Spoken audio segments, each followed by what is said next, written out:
नमस्कार मंडळी, आपण आज गव्हर्नमेंट इंजिनिअरिंग कॉलेजला आलेलो आहोत. तर इथली काही समस्या होती.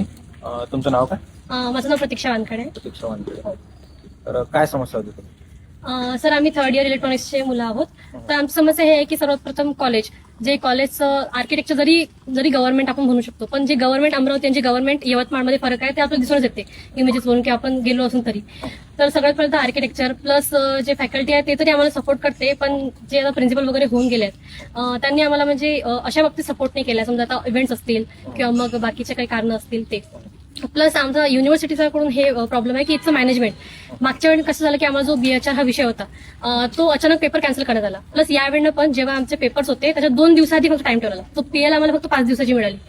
तो एक प्रॉब्लेम. आणि सर्वात जो मोठा प्रॉब्लेम आहे तो आहे मार्कशीटचा. कारण की फायनल इयरवाल्यांना जेव्हा प्लेसमेंटला अप्लाय करायचं असते तेव्हा त्यांना मार्कशीटची गरज असतेच. तर जेव्हा मी रायगडला जातो, रायगडला युनिव्हर्सिटी आहे डिपार्टमेंट युनिव्हर्सिटी, तर जेव्हा मी रायगडला जातो तिथे पण खूप प्रॉब्लेम्स आम्हाला फेस करावे लागतात. ते म्हणतात की रिजनल ऑफिसला, म्हणजे जे नागपूर आहे तिथं रिजनल ऑफिस, तिथे मार्कशीट गेल्यात. तिथे जाऊन आम्ही पाहिलं तर तिथे म्हणतात की अप्लिकेशन लेटर घेऊन या कॉलेजकडून, पण कॉलेज पण काही सपोर्ट करत नाही. आमच्या फर्स्ट सेम, आम्ही थर्ड इयर मध्ये होता आमच्या फर्स्ट सेम पासून मार्कशीट आम्हाला भेटल्या जात होतं. बाकी भेटल्या तर खूप CGPA मध्ये प्रॉब्लेम्स आहेत, SGPA मध्ये प्रॉब्लेम्स आहे, लवकर रिझल्ट लागत नाही. याची तक्रार कोणाला केली मग?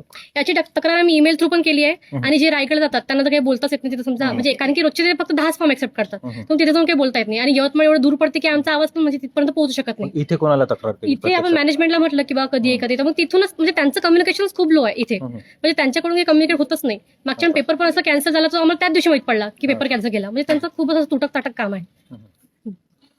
बघा, इथे या प्रकारची परिस्थिती दिसते मला. आणि तुम्ही बघू शकता हे सर्व तक्रारी संदर्भातच जमलेले आहे. मला वाटतं इथली लवकरात लवकर दखल घेण्यात यावी अशी मी मॅनेजमेंटला हात जोडून नम्र विनंती करतो.